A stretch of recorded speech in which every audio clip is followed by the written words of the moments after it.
Muy buenos días, jóvenes estudiantes del Colegio Juan Cronecure, más conocido como el Colegio APU, estudiantes de segundo año de secundaria.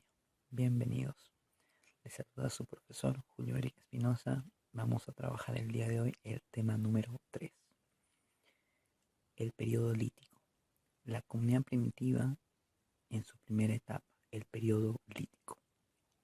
El día de hoy vamos a ver como subtemas algunos conceptos básicos, las características de este periodo lítico, las clases de cazadores y recolectores que vivieron en este periodo lítico y los restos de los pobladores de este periodo. Como pueden observar en las imágenes, vemos que hay una especie de animal grande, ¿no? Al fondo, ¿verdad? Claro, un mamut. Eso nos hace recordar el capítulo anterior. Cuando nosotros hablamos sobre el poblamiento americano, mencionamos que habían teorías sobre el poblamiento americano. Y una de esas teorías era la teoría inmigracionista asiática, ¿se acuerdan? Que el hombre vino cruzando el estrecho de Bering, persiguiendo a los animales grandes, ¿no? A la megafauna. Pues bien, estos pobladores eran pues hombres nómades, eran primitivos.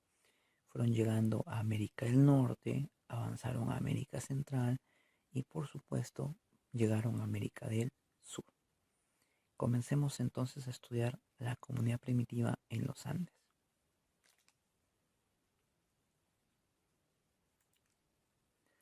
Empezaremos con unos conceptos básicos. ¿Qué es comunidad primitiva?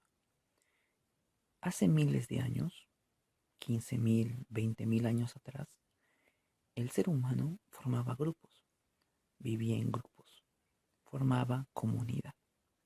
Y como el ser humano tenía una forma de vivir muy sencilla, muy simple, muy antigua, muy precaria, le vamos a llamar comunidad primitiva. Entonces diremos que es la primera forma de vivir o la primera forma de organizarse que tuvo el ser humano, una forma muy primitiva, donde el secreto era ayudarse siempre en el trabajo, ayudarse siempre para conseguir el alimento. La unión hace la fuerza. Por eso se dice comunidad. Había una fuerza, una ayuda entre todos los miembros de ese grupo para poder sobrevivir. Y efectivamente tenía que ser así, porque habían animales salvajes, porque hacía mucho frío, bajas temperaturas, porque había muchos peligros, el, el relieve era muy difícil de andar, ¿no? El relieve era bastante accidentado, entonces en ese medio geográfico el ser humano tenía que adaptarse y para poder adaptarse mejor tenía pues que ayudarse siempre, ¿no? Andar en grupo, en comunidad. Estos grupos vivían su- haciendo actividades de subsistencia, significa que cazaban y recolectaban. Por eso hemos puesto ahí que la comunidad primitiva es un grupo, es una forma de producción de vida humana donde el ser humano vive en grupos y desarrolla una economía de subsistencia. ¿Qué significa? Que cazaba y recolectaba. Término de segundo, precerámico. Este es un término que fue creado por un investigador norteamericano, estadounidense, John Rowe. John Rowe le llama precerámico. ¿A qué le llama precerámico? Al periodo anterior a la cerámica. Entonces tú le puedes llamar al tema que vamos a estudiar el día de comunidad primitiva o precerámico. Los dos términos son válidos. Lítico. Según el arqueólogo Luis Guillermo Lumbreras, es la primera etapa de la comunidad primitiva. Es decir, la comunidad primitiva tuvo dos etapas. El lítico, que es la primera que vamos a ver el día de hoy, y el arcaico, que lo vamos a ver en el siguiente capítulo. Cuarta palabra, nómade. Persona que busca refugio, que busca desplazarse, que busca alimento. Persona que no vive en un lugar permanentemente, sino que está migrando, está caminando, está trasladándose por diferentes lugares. Troglodita, persona que vive en cuevas o cavernas. También le puedes llamar cavernícola. Como podemos apreciar en las imágenes, tenemos unas pinturas rupestres, ¿no? Parecen ser animales de nuestro territorio peruano, ¿sí? Luego hablaremos de ellos. En la segunda imagen tenemos una punta de lanza. Al parecer, estas puntas han sido encontradas en la costa peruana, ¿sí?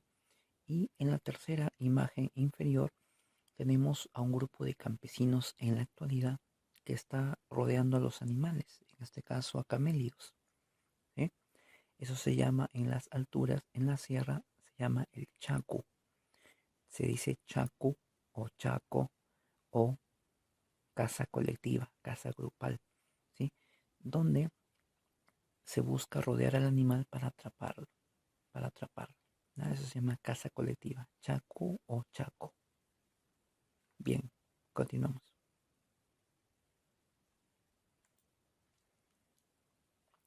Como te decía, el día de hoy estamos estudiando la comunidad primitiva en el Perú, que John Rowe, el arqueólogo estadounidense, o el investigador estadounidense, que se dedicó a estudiar básicamente la cerámica peruana, le llama a este periodo precerámico.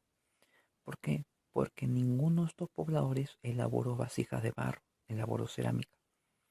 Para elaborar cerámica se requiere tomar la arcilla, tomar el barro, moldearlo y cocinarlo en el fuego. Pero ninguno de estos pobladores lo hizo. ¿Okay? Ahora, la comunidad primitiva o precerámico se divide en dos etapas o dos fases: el periodo lítico y el periodo arcaico. El periodo lítico habría comenzado 15.000 años antes de nuestra era, 14.000, 13.000 aproximadamente, y el periodo arcaico habría comenzado 7.000 años antes de Cristo, antes de nuestra era aproximadamente. ¿Bien? El día de hoy nosotros vamos a estudiar el periodo lítico. En el siguiente capítulo vamos a estudiar el periodo arcaico. ¿En qué se diferencia el lítico y el arcaico? En el periodo lítico van a vivir cazadores recolectores, van a vivir nómades, que eran nómades que viven de un lugar en otro, que buscan su alimento, que buscan su subsistencia, su comida, ¿no? También llamados trogloditas, porque vivían en las cuevas o cavernas, ¿se acuerdan? Ahí tenemos imágenes de los hombres que están tallando la piedra, ¿no? Cuando golpean las piedras, eso se llama percusión. Vemos unas escenas de pintura, te voy adelantando, se llaman las pinturas rupestres de Toquepala. Y tenemos abajo una cueva, un grupo de cazadores que está en la entrada de una cueva, ¿no? Se está refugiando. En cambio, el periodo arcaico, el ser humano va a domesticar, va a criar, va a alimentar animales animales y va a domesticar, va a criar plantas, va a cultivar plantas. ¿Ya? Entonces, el día de hoy recuerda, vamos a estudiar el periodo lítico. En el capítulo siguiente, el periodo arcaico. Empecemos. ¿Qué es el periodo lítico? Es la era de la caza y recolección. Como vimos en la diapositiva anterior, recuerda, son cazadores, recolectores y nómades, ¿verdad? ¿Te has preguntado por qué le llaman periodo lítico? Claro, lítico viene de litos. Litos es piedra. En este periodo, el ser humano utiliza la piedra. ¿Para qué utiliza la piedra? Para hacer raspadores, para hacer cuchillos, para hacer puntas de lanza, para cortar la carne, ¿sí? Para herir a los animales, para atacar a los peces. Entonces, el ser humano utiliza la piedra, es su insumo principal, es su elemento, es su recurso principal. Por eso le llaman periodo lítico. Lo que se ha encontrado son herramientas de piedra, utensilios de piedra. Pues bien, ¿qué pasó en el periodo lítico? En el periodo lítico vamos a encontrar este clima, ¿no? Y esta megafauna, ¿ya? Primero, vamos a hablar de los años 15.000, 14.000, 13.000, 12.000, 11.000, 10.000 antes de Cristo, ¿ya? 16.000, 15.000, 14.000, 13.000, 12.000, 11.000, 10.000 años antes de Cristo, el clima era así. ¿Y cómo era el clima? En el caso peruano, en el caso andino, en el caso de la cordillera de los Andes, en Sudamérica, el clima era frío.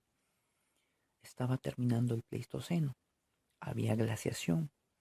La mayoría de las montañas estaban cubiertas de nevado, de glaciar, la mayoría. Además, las temperaturas eran muy bajas en los Andes. Estamos hablando de 0 grados centígrados, inclusive menos de 0 grados en algunos lugares. Los lugares más cálidos estarían oscilando entre 5 a 3 grados, ¿no? Entonces el clima era muy frío. En este clima muy frío vivió megafauna, mega grandes, muy grandes animales.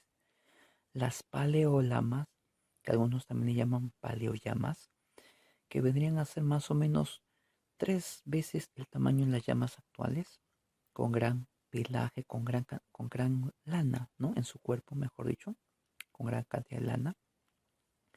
Los megaterios, que vendrían a ser osos grandes, osos perezosos grandes, ¿sí? Más o menos el tamaño de 3 metros de alto, ¿no? El tamaño de 2 a 3 personas juntas, ¿no?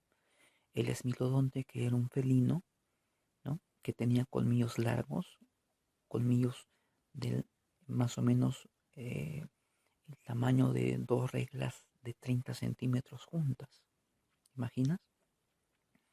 Un depredador muy feroz, muy ágil, muy pesado también. El gliptodonte, el gliptodonte, que era más o menos 3 veces el tamaño de una tortuga, ¿ya? El gliptodonte eh, era un animal de la fauna pleistocénica, ¿no? Entonces, todos estos animales, el ser humano los buscaba para cazarlos. Era fácil verlos. Algunos de estos animales eran lentos. A las crías se les podía atrapar fácilmente, ¿no? Evidentemente, cazar al esmilodonte era más complicado, ¿no? Por ejemplo, ¿no? Era muy difícil, más bien había que escaparse del esmilodonte, ¿no? Era un peligro de la naturaleza, ¿no? Los animales también competían con el ser humano por el alimento, ¿no?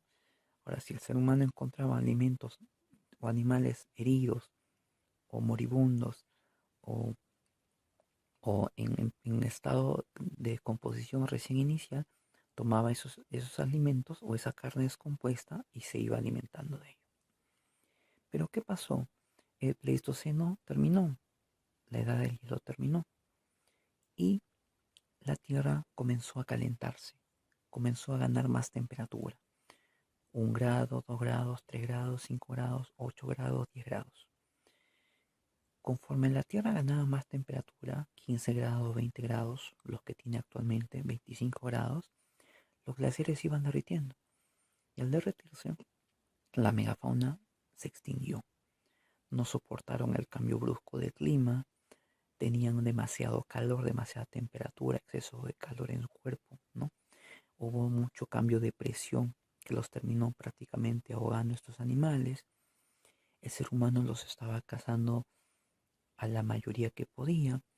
Entonces la megafauna desapareció por cuestiones climáticas o cazada por el ser humano, pero fue desapareciendo. Y cuando esta megafauna desaparece, vamos a encontrar otros animales medianos, pequeños. En el mar, por ejemplo, ahora en el mar ya existían esos animales, pero digamos va a ser más fácilmente observable, ¿no? El calamar, los moluscos, la anchoveta, la corvina, el jurel, ¿no? Que son peces de mar, ¿no es cierto? En los desiertos o en las zonas costeras, los cañanes, que son como lagartijas, que se van a cazar, se van a atrapar para comerlos, ¿no? Inclusive en la actualidad, en los pueblos del norte, Piura, La Libertad, Virú, por ejemplo, eh, se come el cañán, ¿no? Lo utilizan como un insumo para hacer una especie de ceviche de cañán. ¿No? Es un complemento de la comida. En los Andes vamos a encontrar al puma, que es un felino, un depredador. El ser humano difícilmente se acerca a estos animales. Además viven en las punas, en las partes muy altas. Los otorongos, también llamados jaguar. Los osos de anteojos, que en la actualidad están en peligro de extinción. Las perdices, que generalmente las podemos encontrar en la costa o en las lomas.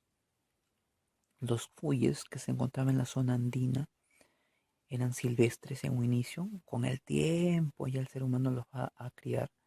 Las vizcachas, que son animales silvestres, son roedores. Los zorrillos, las vicuñas. No se olviden que la vicuña es un animal silvestre, salvaje, ¿no? Le gusta vivir en libertad. Por eso es que don José de San Martín eh, tomó como ejemplo la vicuña para ponerle en nuestra bandera o en nuestro escudo nacional, ¿no? En nuestro escudo nacional, y simboliza la libertad, por supuesto. Las tarucas y los venados, que son parientes, son cérvidos. Las llamas y las alpacas, que son camélidos, también llamados orquídeos. Entonces, cuando aclave el frío del Pleistoceno, comienza el Holoceno. Más temperatura, pero ya no hay megafauna. Hay los animales que estás viendo junto con otros más, por supuesto. Bien. Punto número 3. Recuerda que son 4 puntos lo que vamos a ver el día de hoy. Punto número 3. Clases de cazadores y recolectores del Paleolítico. En el Paleolítico vamos a ver dos tipos de cazadores. Los cazadores antiguos y los cazadores últimos. Los cazadores antiguos son los que cazaron estos animales. Las paleolamas, los megaterios, los semilodontes y los criptodontes. ¿Ah? La fauna del Pleistoceno. Y los cazadores últimos son los que van a perseguir estos animales. ¿Ok? O van a buscar estos animales en el Holoceno. ¿Sí? Entonces, el Pleistoceno, los cazadores más antiguos, y en el Holoceno, los cazadores últimos. ¿Ok? Bien. Ahora, aquí están. Los cazadores más antiguos están a la izquierda. ¿Sí? ¿Ya? Aquí tenemos un esmilodonte, ¿no? El Pleistoceno. En esta época van a vivir, le vamos a llamar cazadores indiferenciados. Son los más antiguos. ¿Sí? Vivieron a fin del Pleistoceno, en la era del hielo, en la glaciación. Cazaron megafauna, vivían en cuevas, eran cavernícolas, trogloditas y eran nómades. ¿Sí? Estos cazadores evidentemente tenían que emplear lanzas grandes, ¿no? Y puntas de lanza bastante gruesas para poder hacer daño a esos animales grandotes que había. ¿Sí? Ahora, los cazadores especializados vivieron después, al último. Mira ya, 8000, 6000 antes de Cristo, antes de nuestra era, hace poquito. Vivieron en inicio del Holoceno, mira, ya no hay mucho glaciar, el glaciar se va derritiendo más, se forman ríos, valles, ¿no? Cazaron mediana y pequeña fauna, como la que hemos mostrado hace reciencito, hace un momento, y empiezan a formar sus campamentos, sus aldeas, siguen siendo nómades también, por supuesto, ¿no? Y aquí hemos puesto, por ejemplo, esta imagen de animales. Estos animales que ves aquí, las pinturas, ¿sí? Se parecen mucho, sí o no, a estos animales, ¿no? A las vicuñas, a las alpacas, a las llamas, ¿no? Se parecen, ¿verdad? Entonces, ¿qué vamos a decir? Que estos cazadores especializados cazaban estos animales. ¿Cómo se llaman estos animales? Camélidos o auquénidos. Camélidos o auquénidos. ¿Ya? Y si recuerdas, al inicio del tema del día de hoy, vimos que había una forma de cazar los animales, ¿no? Que se mantiene hasta el día de hoy. Te mencioné esta imagen, ¿te acuerdas? La tercera, la última, que se practica hasta el día de hoy. ¿Cómo se llamaba? Chaco. Chaco o chaco. Que era rodear al animal para atraparlo, ¿no es cierto? Ya eso se va a practicar en esta época. Los cazadores especializados van a empezar a atrapar animales rodeándolos así, a los camélidos. ¿Ya? Los van a rodear como un semicírculo, van a hacer para llevarlos a un barranco, para atraparlos. ¿Sí? Ok, muy bien. Ahora vamos a conocer a los pobladores que vivieron este periodo, el cuarto y último tema o punto. Tenemos los pobladores del Paleolítico. A ver, en azulito ya tenemos a los pobladores que vivieron esta época, sus restos. Paiján, Lauricocha, Chivateros, Pagaicasa, Piguimachay y Toquepala. ¿Sí? Tenemos 6. En los cuadraditos amarillos tenemos la vegetación que ya vamos a encontrar en la época del Holoceno, ¿no? Bueno, también había en el Pleistoceno, pero en menor no se veía mucho, ¿no? El nevado del glaciar no permitía que crezca mucho esa vegetación. Ya cuando acabó la era del hielo, esta vegetación se va a volver más abundante. La totora, que crece en la costa, en casi toda la costa, sobre todo en la costa norte, es una especie de eh, planta parecida al carrizo, ¿no? Parecida a la chala, parecida al maíz. Los manglares, que son árboles que crecen cerca a los ríos, cerca al mar, en la zona norte del Perú, en Tumbes. Los algarrobos y los guarangos, que crecen en la costa, son árboles que necesitan poca agua para vivir, ¿ya? Forman pequeños bosques secos. Generalmente se alimentan del agua del subsuelo, son frondosos, son grandes. El hombre los talaba para poder tener madera para sus casas, para sus chozas, ¿no? Para sus viviendas. El ichu, que lo vamos a encontrar en la zona andina, en las partes altas, por encima de los 3.500, 4.000 metros sobre el nivel del mar, en las punas. Los animales que comen ichu son las llamas, las alpacas, las vicuñas, los guanacos, los camélidos en general, ¿sí? Y la planta en la quina, que se encuentra en la Amazonía peruana, en la selva alta, en selva alta de San Martín, de Huánuco, de la selva de Cusco, en la zona de Madre de Dios, en diferentes lugares del Perú se encuentra la planta de la quina, que también aparece en nuestro escudo nacional. La planta de la quina simboliza el alivio a nuestros males. Por eso la eligió don José de San Martín para nuestro escudo.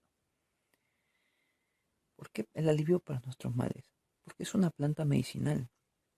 Es una planta que se ha usado en el pasado para combatir la fiebre, para combatir la malaria o paludismo. La malaria o paludismo es una enfermedad endémica que da en la selva, sobre todo, aunque también da en otros lugares, por ejemplo en el África. Entonces, ¿por qué se produce esta enfermedad? Por la picadura de un mosquito. Un mosquito pica a los seres humanos, pero este mosquito contiene parásitos y estos parásitos son los que provocan la enfermedad, ¿sí? Entonces, esa enfermedad se manifiesta con fiebre elevada, la persona puede convulsionar, puede morir, ¿no? Se estima que al año hay más de 395 millones de casos a nivel mundial, en diferentes lugares del mundo, por ejemplo, ¿no? ¿Y por qué es importante esta planta en la quina? Claro que el ser humano va a descubrir sus propiedades en el tiempo, ¿no? O sea, no inmediatamente, eso lo va a descubrir más adelante, ¿no? Porque se utiliza, por ejemplo, para hacer jarabes, para hacer infusiones, ¿no? Para hacer líquidos, para lavar heridas, para lavar úlceras. Inclusive hay científicos que en la actualidad, ¿no? Epidemiólogos, ¿no? Gente que conoce de botánica, de las propiedades de las plantas. Eh, Esta planta contiene una sustancia llamada quinina. Y la quinina es un insumo para hacer fosfato de cloroquina. Y este fosfato de cloroquina ayudaría a combatir las fiebres altas o los efectos de enfermedades como por ejemplo la neumonía. Y nosotros sabemos ya por información actual más reciente de la coyuntura que venimos atravesando a nivel mundial que la neumonía, la fiebre alta son complicaciones que pueden ser producidas pues por el famoso coronavirus en la actualidad, ¿no es cierto? Muy bien. Entonces es importante la planta de la quina en nuestro territorio. Bien, estudiemos los restos del periodo lítico. Pacaycasa, en Ayacucho. ¿Sí? En una cueva de Ayacucho se encontraron restos de este megaterio de megafauna pleistocénica. ¿Te acuerdas que hablamos de los osos de 3 metros de alto? Ahí está, mira. Se encontró hueso de este animal y se encontró restos de piedra. Pero esos restos de piedra se pensaba que eran herramientas, al final se comprobó que no eran herramientas. Entonces, no se puede decir que acá ha vivido un ser humano. Lo único que se puede decir es que hay piedras, probablemente de la misma cueva, y huesos de megaterio. 2. Piquimachay, fase Ayacucho. Si te das cuenta, es la misma cueva del anterior lugar, ¿sí? De Pacaycasa, es la misma. Pero obviamente no en el mismo, exactamente en la misma parte de la cueva, sino digamos un poquito más adentro, ¿no? En la misma cueva, Richard Magnus encontró otras piedras, otras, un poquito más allá, separaditas, ¿sí? Y a eso las ha evaluado y sí parecen ser herramientas. Por lo tanto, podemos decir que si hay herramientas, aquí ha habido algún poblador. Entonces, aquí habría vivido el primer poblador peruano. Pero no es el único lugar. En Ancash, en la cueva de Guitarrero, también se han encontrado piedras. Entonces es probable también que en Ancash también haya vivido un pueblo muy antiguo. ¿Sí? ¿Ya? Ojo, entonces en Piguimachay, en Ayacucho, y en Guitarrero, en Ancash, en esas dos cuevas o en los alrededores, se han encontrado instrumentos de piedra, por lo tanto, allí han vivido los primeros peruanos. Chivateros, o también llamado hombre del río Chillón. El río Chillón está en Lima Norte. ¿Ya? Pasa por distrito San Martín de Porres, por parte de Caraballo, viene desde la zona de la sierra, ¿no? Pasa por la provincia de Canta, al norte de Lima. ¿Sí? Junto al río Chillón se ha encontrado una cantera. Una cantera es un lugar pues, donde hay rocas, ¿no? Un pequeño cerro. Y en ese lugar el hombre antiguo probablemente haya sacado las piedras, las haya llevado junto al río y se haya puesto a tallarlas, a hacer sus herramientas. Eso es lo que se ha encontrado ahí. Entonces podemos decir que aquí existió el taller lítico más antiguo del Perú o de la costa. El taller lítico, el lugar donde el hombre tallaba sus herramientas junto al río, ¿no? Obviamente cuando el río estaba con poca agua, con bajo caudal, o sea, después del verano. En el verano el río trae mucha agua. Después del verano, hasta octubre, noviembre, el río trae poca agua. Toquepala es una cueva que queda en Tacna. En esa cueva, descubierta por Miomir Bojovic, llamada también Cueva del Diablo, por los pobladores del lugar que pensaban que adentro habían sacrificios, que se había hecho brujería, pero no era nada de eso. Lo que pasa es que, como por ahí cerca había una mina, los trabajadores de una mina se fueron a caminar y encontraron la cueva.